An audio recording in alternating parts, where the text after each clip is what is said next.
오늘은 주님이 원하시는 두 가지라는 제목으로 하나님 말씀을 전하겠습니다. 오늘 우리가 읽은 이 마태복음 22장 이 말씀은요, 흔히 혼인잔치의 비유라고도 하죠. 1절에 보니까 예수께서 다시 비유로 대답하여 이르시되라고 시작해요. 그러니까 이미 이어진 지난주에 우리가 들은 두 아들과 포도원의 악한 농부의 비유, 그 비유에 이어서 이어지는 예수님이 성전에서 하신 세 번째 비유라는 것이지요. 2절의 말씀을 다시 한번 들어보겠습니다.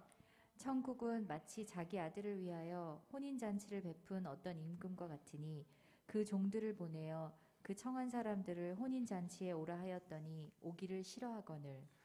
예수님은 왜 계속해서 성전에서, 그것도 대제사장들과 종교 지도자들 앞에서 천국에 관한 말씀을 계속 하실까요? 대제사장과 이 종교 지도자들에 의해 지금 운영되고 있는 성전 시스템으로는 천국에 갈 수 없기 때문이지요. 하나님은 껍데기만 남은 이 성전 시스템을 버리고 새로이 신랑을 보내 인간을 구원하려는 그런 계획을 준비하셨고 예수님을 통해서 시행하십니다. 헤롯 대왕에 의해서 사람의 손으로 지어진 성전이 아니라 신랑 되신 우리 예수 그리스도를 통해서 인간을 구원하는 하나님의 놀라운 계획, 하나님이 그래서 친히 혼인잔치를 마련하시고 종들을 보내 이스라엘을 초대하시지요. 제가 이번 주에 말씀을 이렇게 준비하다가 우연찮게 우리 막내와 영상을 하나 보았는데요, 그 영상 속에 800살 된 나무가 있더라고요. 제가 그 나무가 참 크고 멋져서 우리 막내에게, 야, 저 나무 정말 대단하지 않냐? 800살이나 되었대. 그렇게 이야기를 했더니 이 8살 된 막내가 뭐라 하냐면, 아빠, 나도 저 나무처럼 800살 넘게 살고 싶어, 그러는 거예요. 제가 너무 예상치 못한 말에 놀라서 이제 쳐다봤죠. 8살밖에 안 된 아이도, 이제 80이 된 노인도 우리 모든 인간이 바라는 것, 그리고 인간이 세상에서 소망하는 최고의 축복, 아마 영생이지 않을까 싶어요. 제가 놀라가지고 우리 막내에게 말했습니다. 채원아, 우리가 천국에 가면 800살이 아니라 영원히 살 수 있어. 그랬더니 우리 막내가 저를 빤히 쳐다보면서, 난 여기서 800살 넘게 살고 싶은데 그러더라고요. 8살 된 아이도 이 땅에서 오래오래 살고 싶은 게 인간의 본능이라는 것을 제가 알게 되었습니다. 그런데요, 하나님은 그런 우리를 위해서 이 땅에서 영원히 사는 게 아니라 새하늘과 새 땅, 천국에서 영원히 살도록 준비를 하셨고, 이를 위해 혼인잔치를 마련하신 거죠. 그런데 안타깝게도 사람들은 이 땅에서 오래 살고 영생하기를 바래요. 정작 하나님이 우리를 위해 준비한 천국에 관해서는, 영생에 대해서는 별로 소망하지도 않고 관심도 적은 것 같아요. 이번에 그로잉 이후일을 준비하면서 다시 한번 느끼게 되었어요. 부모들이 자녀들을 좋은 대학에 보내기 위해서는 그렇게 비싼 학원비를 감내하고 또 자기의 희생과 시간을 다 쓰면서도 고생하는 걸 마다하지 않잖아요. 그런데 짧은 땅에서의 그 인생을 위해서도 그렇게 노력하면서 정작 자녀들의 영생을 위해서는 별로 그러지 못하고 있는 것 같아요. 그런데 그건 성도도 마찬가지인 것 같아요. 믿거나 믿지 않거나 코로나로 인해서 우리 자녀들의 신앙이 얼마나 무너졌습니까? 우리도 마찬가지지만 어린 자녀들을 위해 부모가 할 수 있는 최선의 일이 있다면 바로 자녀들의 영생을 위한 그런 신앙 교육 아닐까요? 하나님은 우리 예수생명교회를 통해서 이 주변에 있는 아이들을 위한 잔치를 준비하셨어요. 멀지도 않아요. 길 건너면 올 수 있는데 교회가 그래도 최선을 다해서 소를 잡고 잔치를 준비했어요. 목사님들이 얼마나 애를 쓰며 또 좋은 그런 준비물들로 기다리고 있는데 너무 속상한 게 이 주변에 아이들이 안 오더라고요.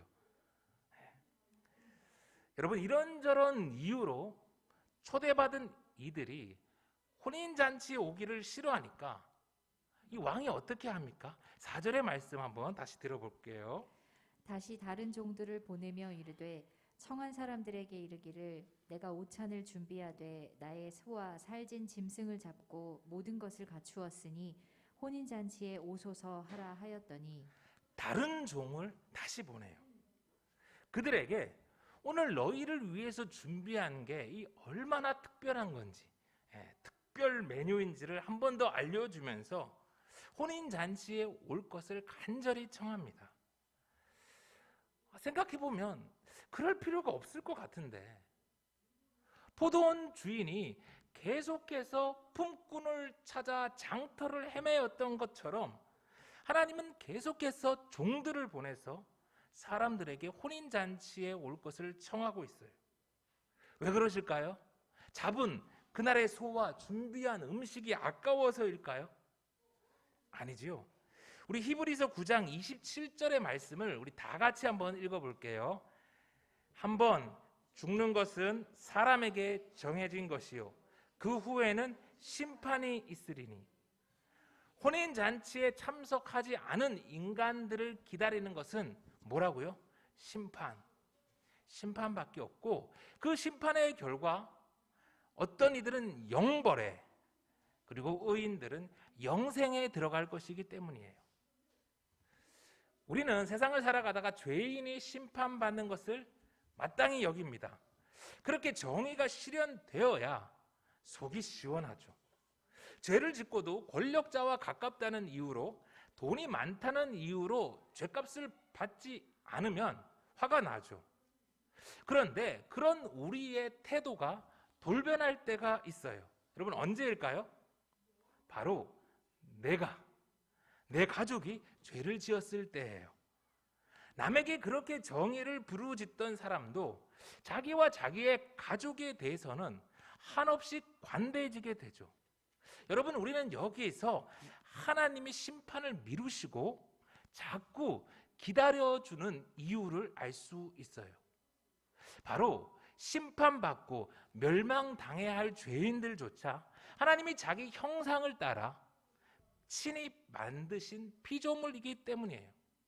에스겔 18장 4절에 보면요, 모든 영혼이 다 내게 속한지라 아버지의 영혼이 내게 속함 같이 그의 아들의 영혼도 내게 속하였나니 범죄하는 그 영혼은 죽으리라 하나님이 말씀하세요. 여러분, 모든 영혼은 심지어 죄인들까지도 누구에게요? 하나님께 다 속했습니다. 모든 인간은 하나님이 자신의 형상을 따라서 만든 하나님의 피조물이죠. 그래서 우리가 우리의 자녀나 이 반려동물을 아끼고 사랑하듯 하나님은 자기에게 속한 이 세상의 모든 영혼들을 사랑하세요. 에스겔 18장 23절의 말씀 우리 같이 한번 또 보겠습니다. 주 여호와의 말씀이니라 내가 어찌 악인이 죽는 것을 조금인들 기뻐하랴 그가 돌이켜 그 길에서 떠나 사는 것을 어찌 기뻐하지 아니하겠느냐. 그래서 우리 선하신 하나님은 죄인조차도 계속해서 부르시고 또 회개의 기회를 주시려는 거예요. 그러나 여러분, 아무리 사람이 하나님께 속한 하나님의 피조물이라도 그가 범죄하고 회개하지 않으면 어떻게 된다고요?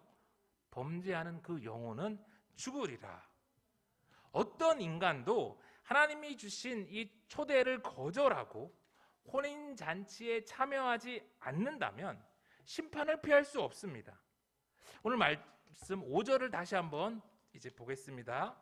그들이 돌아보지도 않고 한 사람은 자기 밭으로 한 사람은 자기 사업하러 가고 그 남은 자들은 종들을 잡아 모욕하고 죽이니 임금이 노하여 군대를 보내어 그 살인한 자들을 진멸하고 그 동네를 불사르고.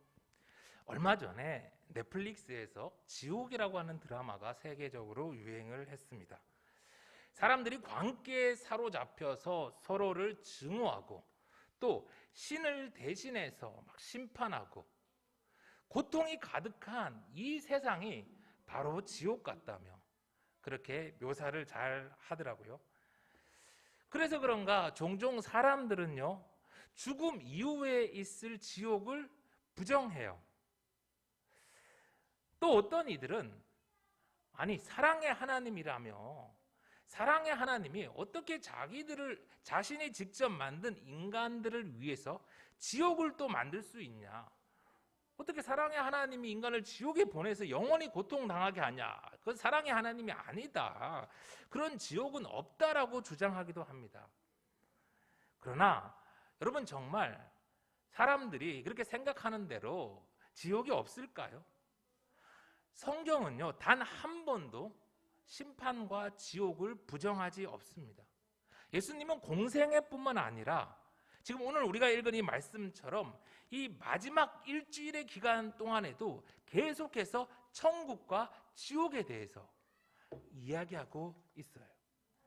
내가 사랑의 하나님을 믿고 심판과 지옥은 믿지 않는다고 내 삶에서 심판과 지옥이 사라지겠습니까? 심판과 지옥이 없다면 무엇 때문에 예수님께서 천국 보좌를 버리고 이 땅에 오셔서 십자가에서 피 흘려 죽기까지 하셨겠습니까?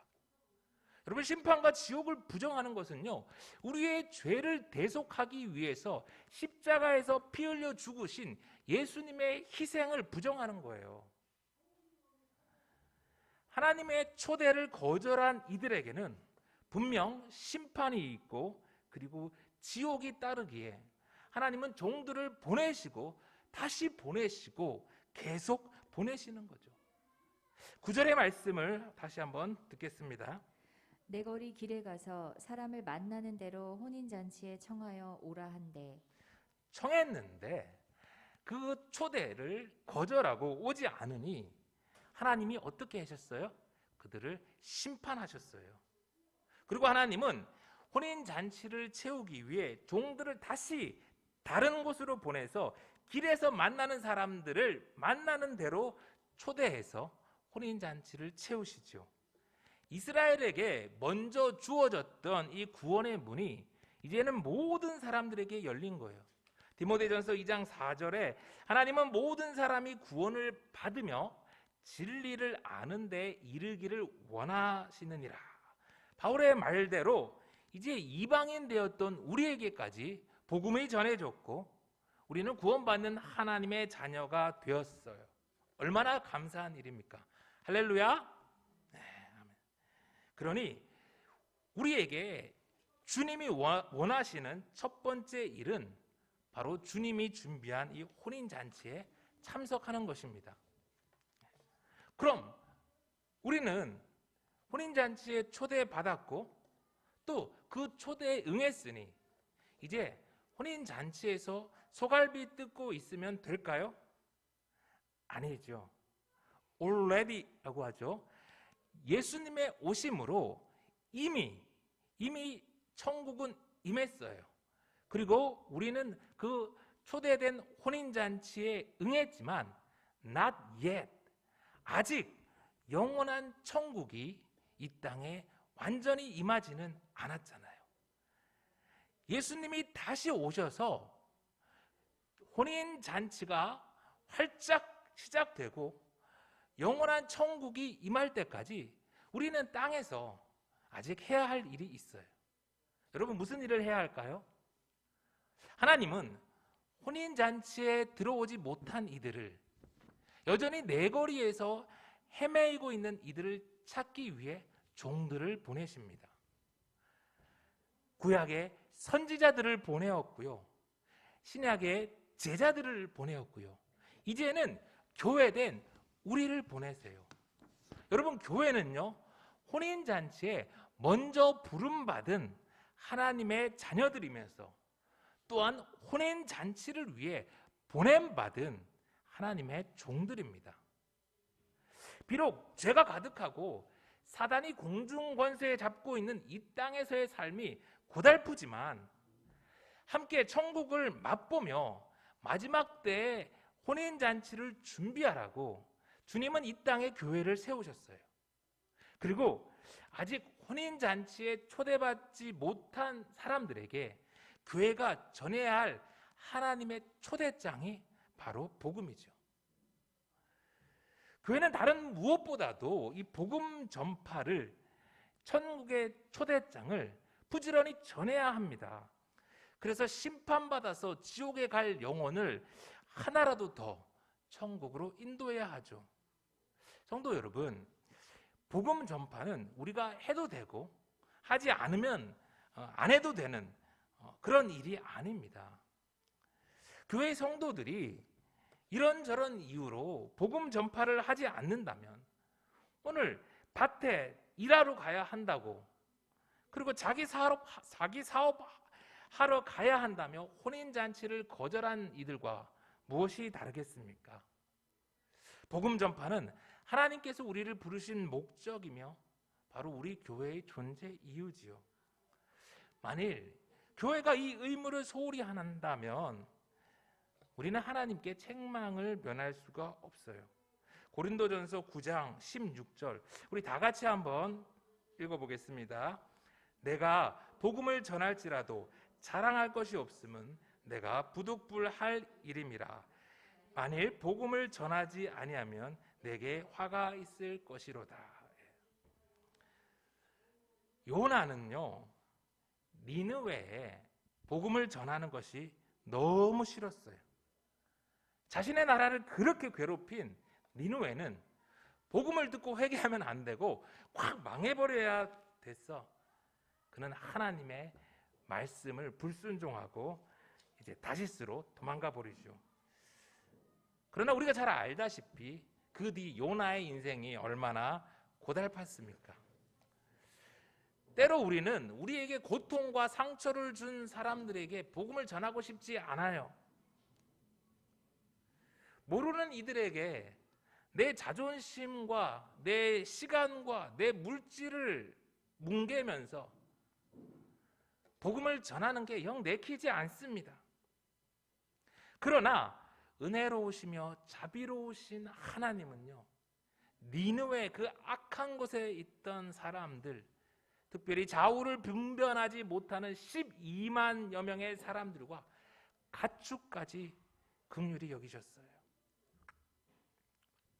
여러분, 우리가 부모님한테 뭘 해드리면 부모님이 기뻐하시나요? 내가 갖고 싶던 자동차, 내가 좋아하는 보석, 내가 먹고 싶었던 레스토랑에 모시고 가면 기뻐하시나요? 부모님이 원하시는 일, 부모님이 기뻐하시는 일을 하는 게 효도잖아요. 하나님도 마찬가지입니다. 여러분, 하나님이 언제 우리에게 높은 자리에 올라가서 하나님께 영광 돌리라고 하신 적이 있나요? 하나님이 한 번이라도 돈 많이 벌어서 하나님 나라를 위해 헌금하라고 한 적이 있습니까? 그건 우리 생각 아닌가요? 우리가 드리는 그 무엇이 하나님이 우리를 위해 준비하신 천국과 비교할 수 있겠습니까? 예수님이 우리에게 명령하신 것은 권력자가 되라는 것도 부자가 되라는 것도 아닙니다. 주님이 원하시는 두 번째 일은 먼저 구원받은 우리가 부지런히 복음을 전하는 것이지요. 이제 6절의 말씀을 보겠습니다. 그 남은 자들은 종들을 잡아 모욕하고 죽이니. 그렇게 하나님의 종으로 예수의 제자로 복음을 전하면서 살다 보면 무슨 일이 생겨요? 모욕당하고 얻어맞고 심지어 죽임당할 수도 있다는 거예요. 이사야, 예레미야, 에스겔, 구약의 수많은 선지자들이 그랬었고 세례 요한, 바울, 스데반, 예수님의 제자들이 다 그랬습니다. 그들은 아무런 잘못도 하지 않았지만 복음 때문에 능욕당하고 죽임 당했죠. 여러분, 교회는 이 시간을요 사순절이라고 부르며 지키려고 합니다. 사순절을 지키며 산다는 것이 무엇입니까? 예수님의 고난을 기억하며 밥 한 끼 굶는 것입니까? 여러분, 세상 사람들도 몇 끼를 다이어트를 위해서 굶잖아요. 내가 좋아하는 드라마 좀 줄이고 게임을 줄이고 뭐 그렇게 사는 것입니까? 사순절을 사는 것은요, 예수님이 고난을 당하신 것처럼 우리도 복음 전하며 당하는 고난을 마땅히 여기며 사는 거예요. 나를 위해 천국을 예비하시고 그 좋은 천국에 나를 불러주신 예수님을 위해서 오늘도 부지런히 천국의 초대장을 복음을 전하며 사는 것이지요. 그런 저와 여러분 다 되기를 소망합니다. 이제 10절의 말씀 다시 한번 보겠습니다. 종들이 길에 나가 악한 자나 선한 자나 만나는 대로 모두 데려오니 혼인잔치에 손님들이 가득한지라. 임금이 손님들을 보러 들어올새 거기서 예복을 입지 않은 한 사람을 보고 이르되. 종들이 데려온 사람들로 이 혼인잔치에 사람들이 가득했어요. 그런데 놀라운 건요, 그들 중에 선한 자, 착한 자만 있는 것이 아니라 악한 자도 있었다는 것입니다. 우리가 천국에 가면 3번 놀란다고 하죠. 도저히 못 올 것 같은 사람이 와서 놀라고, 있어야 할 것 같은 사람이 없어서 놀라고, 나 같은 죄인이 천국에 있어서 놀라고. 여러분, 천국은요 인간의 기준으로 악한 자냐 선한 자냐 그것으로 나누어져서 가는 것이 아니라는 거예요. 혼인잔치에 들어가려면 임금이 제시한 한 가지 조건이 있는데 바로 임금이 준비한 예복을 입어야 한다는 것입니다. 고대에는요 이 혼인잔치를 준비할 때 수일에서 수개월 전에 미리 손님들에게 이 초대장을 보냈습니다. 그리고 그 숫자에 맞게 주인이 음식과 여러 가지들을 준비했는데 그 중에 가장 중요한 것이 손님들의 예복이었어요. 예복을 주인이 직접 준비한 것이지요. 그래서 이 잔치에 참여한 사람들은 주인이 준비한 예복을 꼭 입어야 했어요. 만약 예복을 입지 않으면 주인에게 무례한 것으로 간주가 되어서 오늘 말씀에처럼 이 잔치에서 쫓겨났습니다. 누구나 교회에 올 수 있고 등록해서 교회 다닐 수 있습니다. 그러나 모두가 천국 가는 것은 아니에요. 반드시 예복을 입은 자만이 천국에 갑니다. 그러면 여러분, 하나님께서 우리를 위해 준비한 예복이 무엇입니까? 바울은 갈라디아서 3장 27절에서 이렇게 말했어요. 누구든지 그리스도와 합하기 위하여 세례를 받은 자는 그리스도로 옷 입었느니라. 그리스도로 옷 입는 것. 그러면 그것도 무슨 말입니까? 나는 원래 오물이 많이 묻은 더러운 죄인인데 예수의 보혈로, 예수로 나를 덮는 거예요. 이사야 1장 18절 우리 다 함께 한번 읽어보겠습니다. 여호와께서 말씀하시되 오라 우리가 서로 변론하자. 너희의 죄가 주홍 같을지라도 눈과 같이 희어질 것이요 진홍같이 붉을지라도 양털같이 희게 되리라. 예수의 보혈이 주홍같이 진홍같이 붉은 우리의 죄를 옷이 되어 다 덮어버리신다는 거예요. 여러분 믿으십니까? 예. 그러면 하나님이 우리를 위해 친히 준비하신 이 귀한 예복을 어떻게 입을 수 있을까요? 로마서 3장 28절에 그러므로 사람이 의롭다 하심을 얻는 것은 율법의 행위에 있지 않고 믿음으로 되는 줄 우리가 인정하노라. 여러분, 예복을 입을 수 있는 유일한 방법이 바로 뭐라고요? 믿음이란 거예요. 믿음. 예수 그리스도가 나의 주와 구주가 되신다는 것을 믿음으로, 나의 죄를 대신해서 예수님이 십자가에서 피 흘려 죽으셨다는 것을 믿음으로 우리는 예복을 입게 되는 거예요. 의롭게 칭함을 받는 거예요. 칭의라고 하죠. 그러나 아무리 세상에서 착하게 살았어도, 아무리 열심히 살았어도 이 예복을 입지 않으면 누구도 하나님의 심판대 앞에서 나는 천국에 합당하게 깨끗하다고 할 수 없는 거예요. 그래서 바울은 이야기하죠. 에베소서 2장 8절에 너희는 그 은혜에 의하여 믿음으로 말미암아 구원을 받았으니 이것은 너희에게서 난 것이 아니요 하나님의 선물이라. 우리를 위해 혼인잔치를 예비하시고 친히 예복을 준비하신 좋으신 하나님, 우리는 그 하나님의 은혜에 의해 믿음으로 말미암아 구원을 받아요. 완전 대박 선물이죠. 그런데 이 놀라운 왕의 선물을 거절한 사람들이 있어요. 오늘 12절에 보니까 친구여 어찌하여 예복을 입지 않고 여기 들어왔느냐 하니 그가 아무 말도 못하거늘. 오늘 임금님은요, 예복을 입지 않은 그 사람을 향해서 친구여 헤타이레라고 부르며 쫓아내었어요. 여러분, 친구여 헤타이레 이 말 기억나시나요? 얼마 전에도 한번 설교 때 말씀드렸는데 이 마태복음에 4번 나오는 말이에요. 11장에 피리를 불어도 춤추지 않고 애곡하여도 가슴 치지 않는 그 사람들을 향해서, 20장에 한 데나리온에 만족하지 않고 선한 주인을 비방한 이 악한 농부를 향해서, 그리고 26장에 예수님을 팔고 배신의 입맞춤을 한 가롯 유다를 향해서 예수님은 그를 헤타이레 친구여 이 사람아 이렇게 부르시는 거예요. 좋은 의미의 친구란 말이 아니라 이 사람아 이런. 하나님은 친히 준비한 예복을 무시하고 자기 공로를 내세우는 그런 사람들을 하나님의 자녀가 아니라 친구로 헤타이레 남으로 부르시는 거예요.